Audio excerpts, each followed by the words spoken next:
office where they have a lot of power, right? Corporate power. Exactly, corporate power. So a president is supposed to do what? State of the Union speech. Just be For the War Powers Act. That's it. And national emergency. That's it. That's it. You're not really supposed to even hear from the president other than those three things. That's it. But they flipped it on its head so that they're making it so the president has all the power, right? So, and they get everybody to focus on the general election, which is a complete steal anyways. Right. The real important thing is 100% what Bruce is saying. It's the local governments. Right. Because if we can fix all or even a large percent of our local governments, the micro will fix the macro. But of course, where's the focus? Presidential election. The distraction. Shiny object. The It's distraction. a total distraction. All of our focus should be on the primary. You get your guy or gal in the primary, oh, it's a huge win for you, trust me, because now the key is, then you have to get the effort out and make sure the election is not stolen. Okay. And that is Challenge. poll watching, anything you possibly can. Call for an audit immediately if there's an issue. But the challenge is we're more reactionary than proactive. Have 200 people ready that the second they steal an election, you're on their doorstep Yeah. with your signs and your voices saying, no, we won't take this. So there's some very simple techniques, but we get so scattered. Now, part of us being scattered, as you know, is another construct of ours. We live in a Rockefeller world, and what that means is we are all trained to work our 8 to 5 job, make sure our kids get to the soccer, make sure the kids are doing the homework, make sure we're doing this and this and this and this, and then they will bless us, they will grace us with 2 days off on the weekend, which we can't take anyways because we can't pay our bills, so we had to work an extra day or extra hours, right? Yeah. This is the Rockefeller construct. The Rockefellers created the education system and the big pharma situation, health system that we have today. What about the League of Cities? You tell me, what else? The League of Cities is I've been going to city council meetings and county meetings and board of supervisor meetings and school board meetings, but mostly city hall. What I see is that the League of Cities is where when they get voted in, they're actually selected, and it's really obvious that they're working for the League of Cities, which is a part of the UN. Absolutely. So the League of Cities teaches the city hall people who just get there as a position, how do I do this job? They go tell them how to do the job, all right. Then they place city managers and city attorneys that are placed by the governor or someone up higher in these cities, and then when they screw it all up, they move them to another city.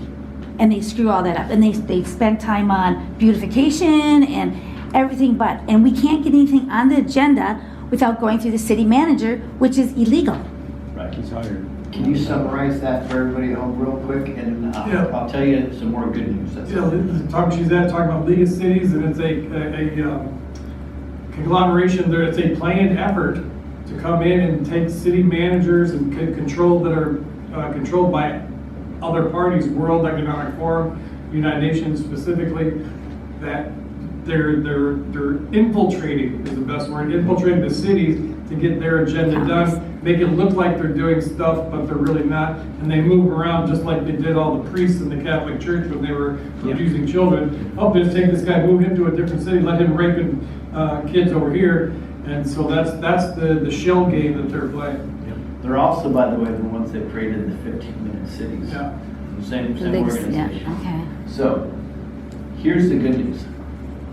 Those are all bureaucrats, right? Those are all unelected officials that we're talking about. Is anybody familiar with the overturning of the Chevron deference, the decision from the Supreme Court? I recognize that. This but- is huge. Yeah. I think this is the biggest decision in the last 40 or 50 years. It's going to be huge. So in the 80s, they came up with something called the Chevron deference. And what it was is, they gave the power of Congress to unelected bureaucrats to make decisions, placing people where they want, giving them power, and having the power to fine you, hold you accountable, and even suggest jail time if you didn't comply to something, right? It's huge. So the NGOs just love it, the non-governmental organizations love it, right? Because all the everything's gonna go through them, they can do everything they want, make the decisions on the money. Well, constitutionally, that was wrong. You're supposed to have a 2/3 vote. Sometimes you get a 50 plus vote, but it depends on so and so. But it's supposed to go through our constitutional process, right? House, the Senate, and get signed off by the president. Well, by doing that in the 80s, they did it under the guise of it's going to be a lot more streamlined, therefore they put this bill through. So this was brought up to the Supreme Court a few months ago, and they overturned the decision from 40 years. What that has done is that's completely emasculated the deep state. That means they can't make any of these funding decisions, they can't pay any of these non-elected officials and these bureaucrats. So those are all going to disappear pretty soon, which is amazing for us. I think it is simply the biggest decision that's been made in decades.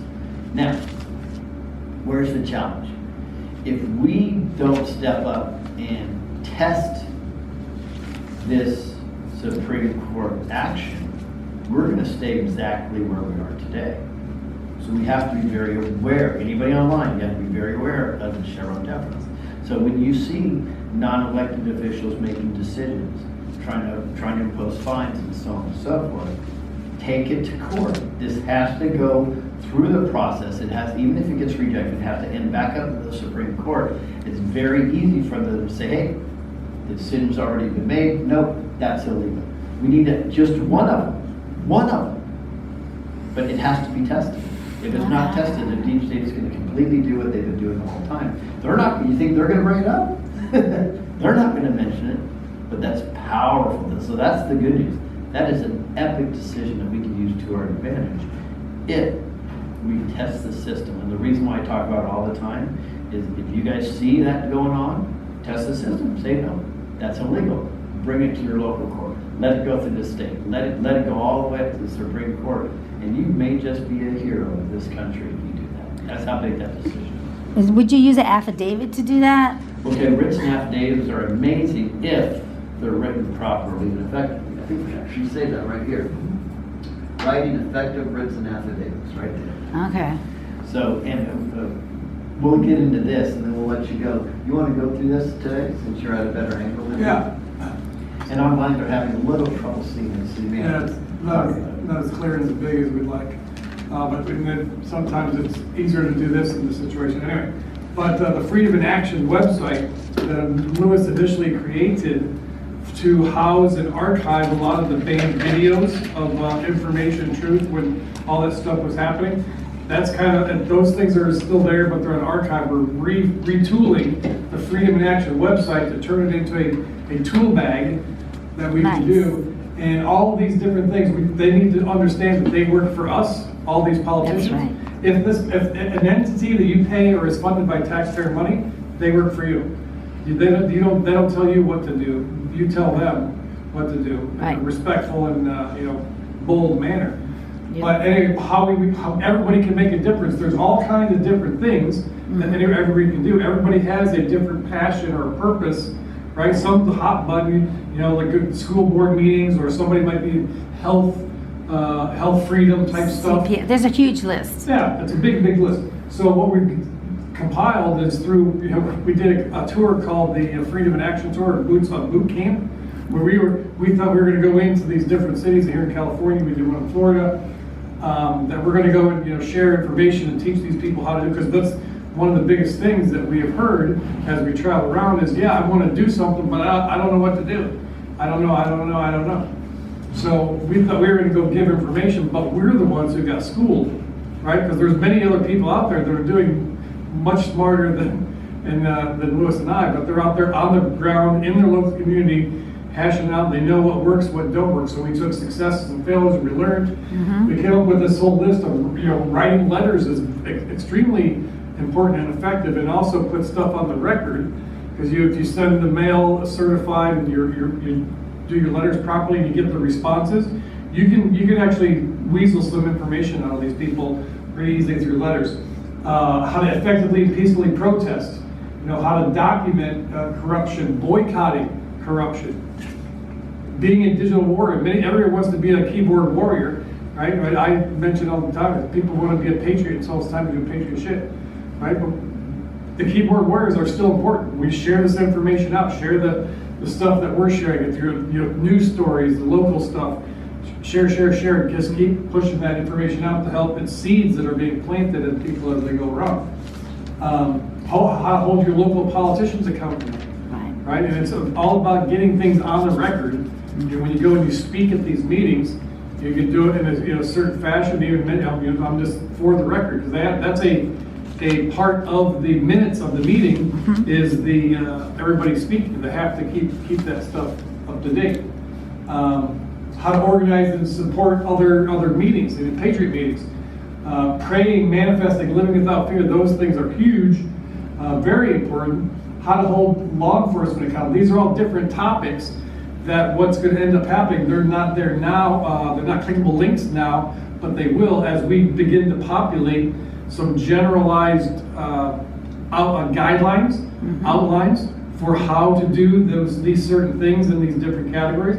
Then if your passion is school boards, you can click on the school board one and it'll give you a brief outline, because every county, every place is a little bit different, the terminology. So it'll be a generalized outline of what to do and how to do it and be effective. Learn the difference between lawful and legal and why both matter.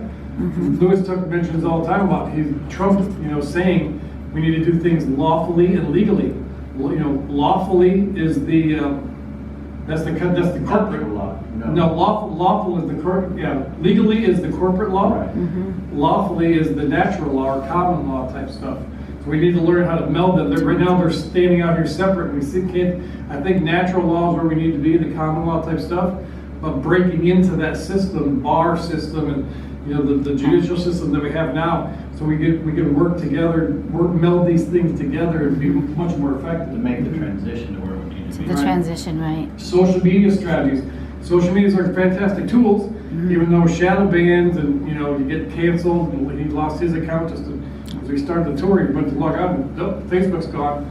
I've been through 8 YouTube channels, a couple of Facebook accounts, a couple of Twitter accounts. I mean, if you're not getting kicked off of social media or getting strikes or checks or warnings or whatever, you need to step up your game, really. Yeah, that's true. That's a compliment. I mean, I get in more trouble for sharing memes, or they go back and they find a meme that I posted in 2017. I know. I'll do a live stream on Facebook, and where I'm calling out Mark Zuckerberg as being a reptilian clone, android. I'm saying everything you're not supposed to say, breaking all the community guidelines. And that stays. I don't get a warning back. But I post a meme that's supposed to be funny in 2017, and they say, "Oh, this violated our community guidelines." I mean, nowadays on my YouTube channels, I don't get strikes anymore. They just take it off. They just send me an email.